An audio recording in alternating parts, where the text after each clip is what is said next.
Hello friends, welcome to Bismi சமையல். இன்னைக்கு வீடியோவில் எல்லாருக்கும் தேவைப்படுற மாதிரியான ரொம்பவே யூஸ்ஃபுல்லான கிச்சன் டிப்ஸ் மற்றும் வீட்டு குறிப்புகள் தான் பார்க்க போகிறோம். வீடியோக்குள்ளே போகிறதுக்கு முன்னாடி நம்ம சேனலை புதுசாக பார்க்குறவங்க மறக்காமல் சப்ஸ்கிரைப் பண்ணிக்கோங்க. இப்போ நம்ம ஃபர்ஸ்ட் டிப் என்னங்கிறத பார்க்கலாம். இன்னைக்கு நான் கண்ணாடி வளையல் தான் எடுத்திருக்கேன். இந்த மாதிரி நல்ல கலர் கலராக கண்ணாடி வளையல் போடுறது எல்லாருக்குமே ரொம்ப ரொம்ப பிடிக்கும்.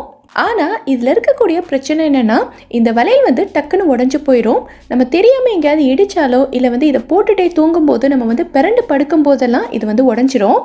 அது மட்டும் இல்லாமல் இந்த வளையலில் இருக்கிற ஜிகுனா கோல்டன் கிளீட் எல்லாமே நம்ம கையிலையும் ஒட்டிக்கும். ஸோ அதனாலவே கைகள்லாம் ரொம்ப அரிக்க ஆரம்பிக்கும். ஸோ இந்த டிப்பில் இந்த கண்ணாடி வளையல் ரொம்ப நாளைக்கு உடஞ்சி போகாமல் இருக்கிறதுக்கும் இதில் இருக்கக்கூடிய ஜிகுனா உதிராமல் இருக்கிறதுக்கும் என்ன பண்ணணுங்கிறத பார்க்கலாம். இந்த பவுலில் நான் தண்ணி சூடு பண்ணியிருக்கேன். தண்ணி நல்லா சூடாகி கொதிக்க ஆரம்பிக்கும் போது நீங்கள் ஸ்டவ் ஆஃப் பண்ணிக்கோங்க. ஸ்டவ் ஆஃப் பண்ணிவிட்டு நம்ம வச்சுருக்கக்கூடிய வலையில் இந்த தண்ணியில் மெதுவாக உள்ளே போட்டுடலாம். இது ஒரு 10லேருந்து 15 நிமிஷத்துக்கு இந்த தண்ணியிலேயே இருக்கட்டும். சுடு தண்ணியில் போடுறதுனால வளையல் உடஞ்சிருமோன்னெல்லாம் நீங்கள் யோசிக்கவே வேண்டாம். கண்டிப்பாக உடையாது. நான் காட்டும்போதே உங்களுக்கு தெரிஞ்சிருக்குன்னு நினைக்கிறேன்.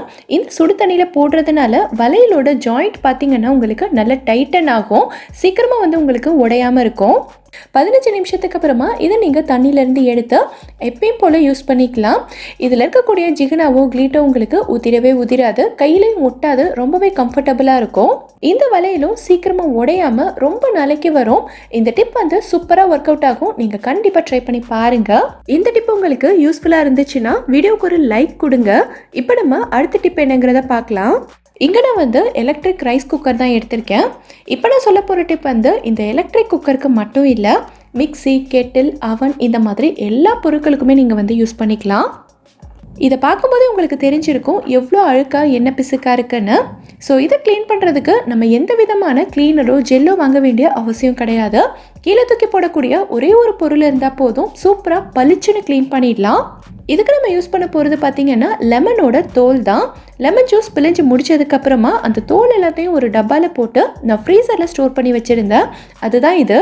இதிலிருந்து 2-3 தோல் எடுத்து இந்த கப்பில் நான் வெதுவெதுப்பான தண்ணி வச்சுருக்கேன். இதில் போட்டுட்டோன்னா ஒரு 2 நிமிஷத்தில் இந்த தோல் எல்லாமே நமக்கு ரூம் டெம்பரேச்சருக்கு வந்துடும். இப்போது இந்த தோலை வச்சு நம்ம இது ஃபுல்லாகவே நல்லா தேய்ச்சி விட்டுறலாம். எந்த இடத்துலலாம் உங்களுக்கு எண்ணெய் பிசுக்கு கரையெல்லாம் இருக்கும் அந்த இடத்துல கொஞ்சம் அழுத்தம் கொடுத்து நல்லா தேய்ச்சிருங்க. லெமன் வச்சு தேய்க்கும் போது அழுக்கு கரை எல்லாமே ரொம்ப ஈஸியாகவே கலண்டு வரும். இந்த மாதிரி நல்லா தேய்ச்சி விட்டுட்டு அடுத்து ஒரு க்ளீனான துணி வச்சு ஃபுல்லாக தொடச்சி எடுத்துட்டிங்கனாலே போதும். இது உங்களுக்கு பளிச்சுன்னு வந்துடும். முன்னாடி இருந்ததுக்கும் இப்போ இருக்கிறதுக்கும் நல்லாவே டிஃப்ரென்ஸ் தெரியும்னு நினைக்கிறேன். ஸோ நீங்களும் இதே மாதிரி ட்ரை பண்ணி பாருங்கள். இது உங்களுக்கு யூஸ்ஃபுல்லாக இருந்ததுன்னா மறக்காமல் எனக்கு கமெண்ட்டில் சொல்லுங்கள். இப்போ நம்ம அடுத்த டிப் என்னங்கிறத பார்க்கலாம். எல்லார் வீட்லேயுமே இந்த மாதிரி கிளாஸ் பாட்டில் இருக்கும். நம்ம வீட்டில் காஃபி பவுடர், ஜாம் எல்லாம் வாங்கிட்டு அது முடிஞ்சதுக்கப்புறமா இதை நம்ம அப்படியே கீழே தூக்கி போடாமல் வேறு ஏதாவது பொருள் போட்டு வச்சு யூஸ் பண்ணுவோம் இல்லையா?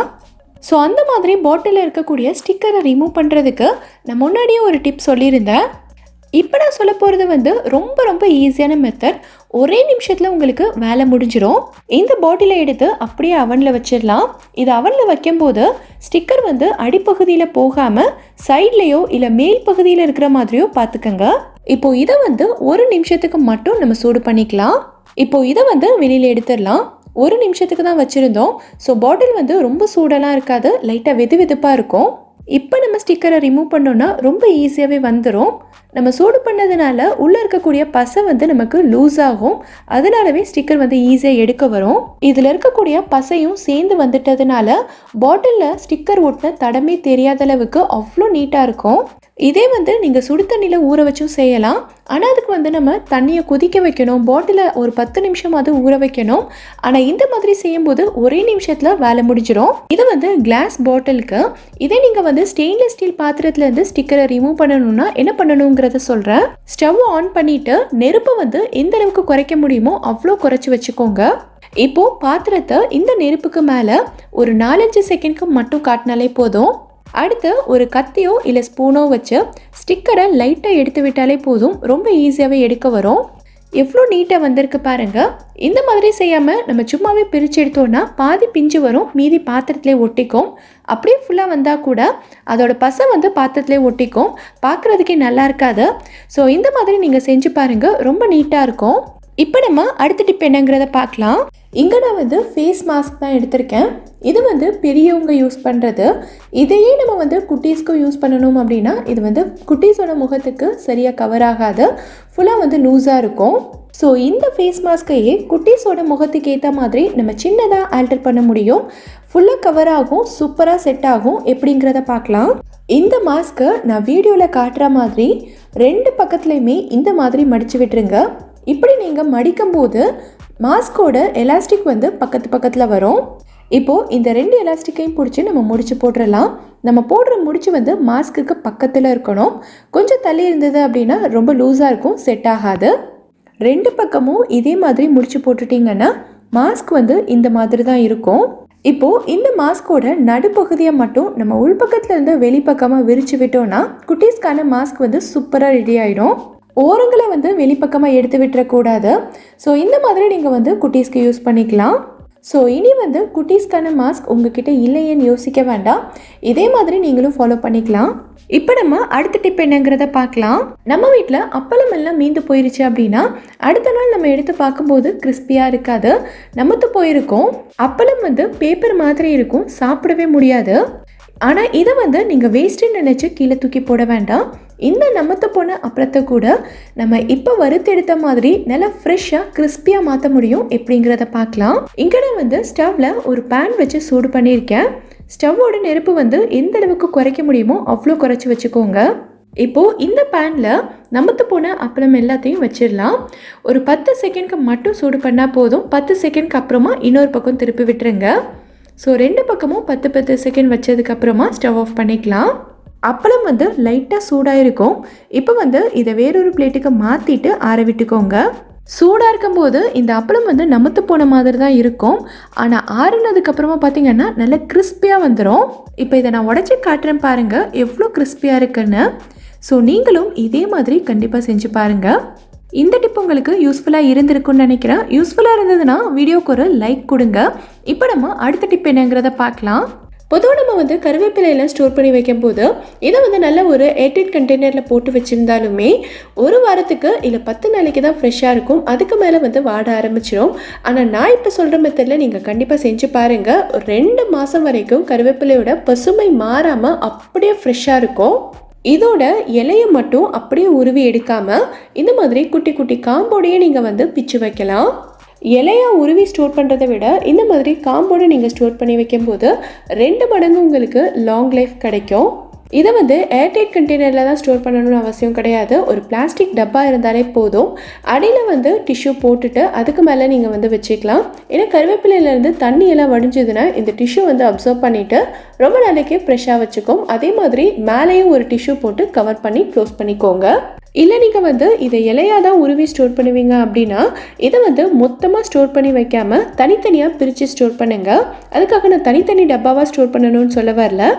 இடையில வந்து இந்த மாதிரி டிஷ்யூ போட்டு நீங்கள் வந்து கொஞ்சம் கொஞ்சமாக ஸ்டோர் பண்ணி வச்சுக்கலாம்.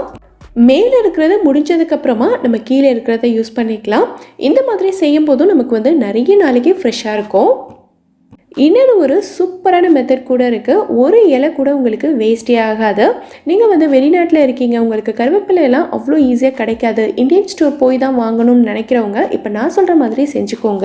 இந்த மாதிரி இலை எல்லாத்தையும் உருவி ஒரு பிளேட்டில் போட்டு 2-3 நாளைக்கு கிச்சன் கவுண்டர் டாப்லேயே ஒரு ஓரமாக எடுத்து வச்சுட்டிங்க அப்படின்னா எல்லாமே நல்லா காஞ்சு போயிடும். இதை வந்து வெயிலில் வச்சு காய வைக்கணுங்கிற அவசியம்லாம் கிடையாது.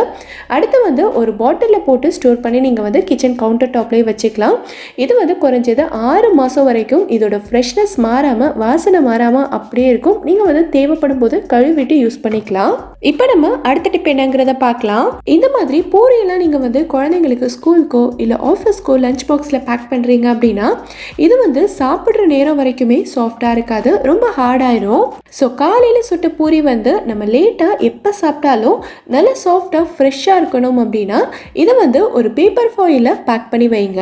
இதுக்கு நான் யூஸ் பண்ணுறது ஆடி யூனிராப்போட பேப்பர் ஃபாயில் தான். இந்த மாதிரி வைக்கும்போது காஞ்சி போகாமல் ரொம்ப நேரத்துக்கு சாஃப்டாக இருக்கும். அது மட்டும் இல்லாமல் இது ரீயூசபிள்ன்றதுனால இந்த ஒரே பேப்பர் ஃபாயிலை நம்ம மறுபடியும் யூஸ் பண்ணிக்கலாம். இந்த டிப் வந்து நம்ம வீடியோவோட கமெண்ட்ல ஒரு சிஸ்டர் கேட்டிருந்தாங்க. காஃபி தூள் வந்து ரொம்ப கெட்டியாயிடுச்சுன்னா அதை நம்ம வேஸ்ட் பண்ணாமல் எப்படி யூஸ் பண்ணுறதுன்னு சொல்லுங்கக்கான்னு. நிறைய வீடுகளில் பார்த்தீங்கன்னா காஃபி தூள் வந்து ரொம்ப சீக்கிரமாக இந்த மாதிரி கெட்டியாயிரும். இந்த மாதிரி கெட்டியான காஃபி தூளை வந்து நம்ம வேஸ்ட் பண்ணுறதுக்கும் மனசு வராது. ஸோ என்ன பண்ணலான்னா, இந்த கெட்டியான காஃபி தூளில் நம்ம வந்து நல்லா கொதிக்கிற தண்ணியை கொஞ்சமாக சேர்த்துக்கலாம். தண்ணி வந்து ரொம்ப கொஞ்சமாக சேர்த்துக்கங்க. இந்த காஃபி தூள் வந்து கரையிற அளவுக்கு சேர்த்திங்கன்னா போதும், ரொம்ப சேர்க்க வேண்டாம். கொஞ்ச நேரம் இது வந்து அப்படியே இருக்கட்டும். நம்ம வந்து நல்ல சூடான தண்ணி சேர்த்துருக்கிறதுனால இந்த காஃபி தூள் வந்து நல்லா கரைஞ்சி வரும். கொஞ்ச நேரத்திலேயே இந்த மாதிரி நல்லா கரைஞ்சிடும். இதை வந்து எப்படி யூஸ் பண்ணிக்கிறத நம்ம பார்க்கலாம். ஒரு கிளாஸில் உங்களுக்கு தேவையான அளவுக்கு நம்ம கரைச்சி வச்சுருக்க காஃபி டிகாஷனை சேர்த்துக்கலாம். கூடவே கொஞ்சமாக சுகர், அப்புறம் நல்ல சூடான பால் சேர்த்து நல்லா கலந்துட்டிங்கன்னா ஒரு சூப்பரான காஃபி வந்து ரெடி ஆயிரும். இனிமேல் உங்கள் வீட்டில் காஃபி தூள் வந்து கெட்டி ஆகிடுச்சுன்னா அது வேஸ்ட் ஆகிடுச்சுன்னு நினச்சி தூக்கி போட்டுறாதீங்க. இதே மெத்தடில் நீங்கள் மறுபடியும் வேஸ்ட் பண்ணாமல் யூஸ் பண்ணிக்கலாம். காஃபி ரெடி பண்ணிவிட்டு இந்த மாதிரி சர்விங் கிளாஸ்க்கு மாற்றினதுக்கப்புறமா கொஞ்சமாக காஃபி தூளை எடுத்து இந்த மாதிரி மேலே லைட்டாக தூவி விட்டுட்டு நீங்கள் வந்து குடிச்சு பாருங்கள். இந்த காஃபியோட வாசனையும் சரி, இதோட டேஸ்ட்டும் சரி, வேறு லெவலில் இருக்கும். ட்ரை பண்ணி பார்த்துட்டு எனக்கு கமெண்ட்டில் சொல்லுங்கள். நமக்கு சில ரெசிபி செய்கிறதுக்கு பட்டர் வந்து தேவைப்படும். ஸோ அந்த மாதிரி டைமில் நம்ம முன்னாடியே ஃப்ரீசர்லேருந்து பட்டரை வெளியில் எடுத்து வச்சுருக்கணும். ஆனால் சில சமயங்களில் நம்ம பட்டரை வெளியில் எடுத்து வைக்கிறதுக்கு மறந்துட்டோம் அப்படின்னா பட்டர் இந்த மாதிரி நல்ல கல் மாதிரி இருக்கும். இதை வந்து கத்தி வச்சு கூட நம்மளால் கட் பண்ணவே முடியாது, அந்தளவுக்கு நல்ல ஹார்டாக இருக்கும். இந்த மாதிரி நல்ல ஹார்டாக இருக்கிற பட்டரை நம்ம வந்து கேக் செய்கிறதுக்கோ இல்லைன்னா வந்து ப்ரெட்டில் ஸ்ப்ரெட் பண்ணுறதுக்கோ யூஸ் பண்ணவே முடியாது. அந்த மாதிரி டைமில் நீங்கள் டென்ஷன் ஆகவே வேண்டாம். நம்ம வீட்டில் எப்போவுமே இருக்கக்கூடிய இந்த மாதிரி கேரட் துருவுற கிரேட்டர் எடுத்துக்கோங்க. இந்த கிரேட்டரில் நம்ம எடுத்து வச்சுருக்க பட்டரை துருவிடலாம். நீங்கள் கையில் பிடிச்சி துருவும் போது பட்டர் வந்து நல்லா ஹார்டாக தான் இருக்கும். அதுவே துருவி கீழே வரும்போது பாருங்கள் பட்டர் எவ்வளோ சாஃப்டாக இருக்குன்னு. நான் கையில் எடுக்கும் போதே உங்களுக்கு தெரியும் பட்டர் எந்த அளவுக்கு சாஃப்டாக வந்திருக்குன்னு. ஸோ இந்த மாதிரி நம்ம பட்டரை துருவிட்டோன்னா இது வந்து ரொம்ப சீக்கிரமாக நமக்கு ரூம் டெம்பரேச்சருக்கு வந்துடும். இதை வந்து நம்ம கேக் செய்கிறதுக்கோ இல்லைன்னா ப்ரெட்டில் ஸ்ப்ரெட் பண்ணுறதுக்கோ யூஸ் பண்ணிக்கலாம். ரொம்ப யூஸ்ஃபுல்லான டிப், ட்ரை பண்ணி பாருங்கள். நம்ம வீட்டில் இஞ்சியெல்லாம் நிறைய வாங்கிட்டோன்னா அதை வந்து நம்ம கரெக்டான மெத்தடில் ஸ்டோர் பண்ணி வைக்கணும். அப்போ தான் நமக்கு வந்து நிறைய நாளைக்கு வச்சு யூஸ் பண்ண முடியும். கடையிலேருந்து இஞ்சி வாங்கிட்டு வந்த உடனேவே நம்ம அப்படியே எடுத்து ஃப்ரிட்ஜில் வச்சுட்டோன்னா அது வந்து நமக்கு ரொம்ப நாளைக்கு வராது. கண்டிப்பாக அதில் ஒரு பாதி இஞ்சியாவது அப்படியே வேஸ்ட் ஆகிடும். ஸோ இந்த மாதிரி இஞ்சி வந்து நமக்கு கொஞ்சம் கூட வேஸ்ட் ஆகாமல் குறைஞ்சது ஒரு 3 மாதத்துக்காவது இது வந்து அப்படியே ஃப்ரெஷ்ஷாக இருக்கிற மாதிரி எப்படி ஸ்டோர் பண்ணுறது நம்ம பார்க்கலாம். இஞ்சி வந்து கடையிலேருந்து வாங்கிட்டு வந்த உடனேவே அப்படியே வச்சிடாதீங்க. ஏன்னா இந்த இஞ்சியில் நிறைய மண், அழுக்கு இதெல்லாம் இருக்கும். ஸோ இந்த மாதிரி ஒரு பவுலில் தண்ணி எடுத்துக்கோங்க. இஞ்சியை இந்த தண்ணியில் போட்டுட்டு ஒரு 10 நிமிஷத்துக்கு இதை நல்லா ஊற விட்டுருங்க. ஒரு 10 நிமிஷம் ஊறிச்சினாலே போதும். இந்த இஞ்சியில் இருக்க அழுக்கு, மண் எல்லாமே நமக்கு ரொம்ப ஈஸியாக கலந்து வந்துடும். இந்த மாதிரி ஒரு டூத் ப்ரஷ் வச்சு இந்த இடுக்குகளில் இருக்க மண் எல்லாத்தையும் நம்ம வந்து ரிமூவ் பண்ணிக்கலாம். இந்த இடுக்கில் இருக்கிற மண்ணெல்லாம் எடுக்கிறதுக்கு நமக்கு கொஞ்சம் கஷ்டமாக இருக்கும். ஸோ இந்த மாதிரி ஒரு ப்ரஷ்ஷை வச்சு தேய்ச்சோன்னா ஈஸியாக வந்துடும். இந்த மாதிரி நல்லா இஞ்சியை கழுவிட்டதுக்கு அப்புறமா இந்த மாதிரி ஒரு காஞ்ச துணியில் வச்சு ஃபுல்லாக தொடச்சி விட்டுறலாம். இந்த இஞ்சியில் ஈரம் கொஞ்சம் கூட இருக்கவே கூடாது. இந்த மாதிரி ஒரு துணியால் நல்லா தொடச்சி எடுத்ததுக்கு அப்புறமா ஃபேனுக்கு அடியில் வச்சு 1 மணி நேரத்துக்கு நல்லா காய விட்டுருங்க. 1 மணி நேரம் விட்டிங்கனாலே போதும். இந்த இஞ்சி வந்து நம்ம ஏற்கனவே தொடச்சி எடுத்துருக்கிறதுனால ரொம்ப சீக்கிரமாக காஞ்சிரும். இப்போ இஞ்சியில் இந்த மாதிரி கருப்பு கருப்பாக இருக்கிறது எல்லாத்தையும் நம்ம வந்து கட் பண்ணி எடுத்துடலாம். இஞ்சி வந்து நம்ம இப்படியே வச்சு ஸ்டோர் பண்ணிட்டோன்னா நமக்கு ரொம்ப நாளைக்கு வராது. இந்த பகுதியெல்லாம் ஒரு மாதிரி அழுகுன மாதிரி ஆயிரும். ஸோ இது எல்லாத்தையும் நம்ம வந்து கட் பண்ணி எடுத்துடலாம். இப்போது கட் பண்ண இஞ்சி எல்லாத்தையும் இந்த மாதிரி நல்ல ஒரு ஏர்டைட்டான டப்பாவில் வச்சுக்கோங்க. உங்ககிட்ட ஜிப்லாக் கவர் இருந்ததுன்னா நீங்கள் அதில் கூட வச்சுக்கலாம். இப்போது இதை இந்த மாதிரி நல்லா டைட்டாக க்ளோஸ் பண்ணிவிட்டு நீங்கள் வந்து ஃப்ரீசரில் வச்சிடலாம். இந்த மாதிரி நம்ம வந்து ப்ராப்பராக க்ளீன் பண்ணிவிட்டு இஞ்சியை ஃப்ரீசரில் ஸ்டோர் பண்ணி வைக்கும்போது பார்த்தீங்கன்னா இது வந்து நமக்கு கண்டிப்பாக ஒரு 3லேருந்து 4 மாதம் வரைக்கும் அப்படியே ஃப்ரெஷ்ஷாகவே இருக்கும். இதில் கொஞ்சம் கூட வேஸ்டே ஆகாது. நமக்கு தேவைப்படும் போது ஃப்ரீசர்லேருந்து தேவையான அளவுக்கு மட்டும் எடுத்து நம்ம யூஸ் பண்ணிக்கலாம். கண்டிப்பாக ரொம்ப யூஸ்ஃபுல்லாக இருக்கும். ட்ரை பண்ணி பாருங்கள். இந்த வீடியோ பிடிச்சிருந்தா லைக் பண்ணுங்கள். உங்கள் ஃப்ரெண்ட்ஸ், உங்கள் ஃபேமிலி மெம்பர்ஸ் கூட இந்த வீடியோவை ஷேர் பண்ணுங்கள். மறக்காமல் நம்ம பிஸ்மி சமையலுக்கு சப்ஸ்கிரைப் பண்ணிவிட்டு பக்கத்தில் இருக்கக்கூடிய பெல் ஐக்கானையும் கிளிக் பண்ணி அதில் ஆல்ங்கிற ஆப்ஷனையும் செலக்ட் பண்ணுங்கள். தேங்க்யூ.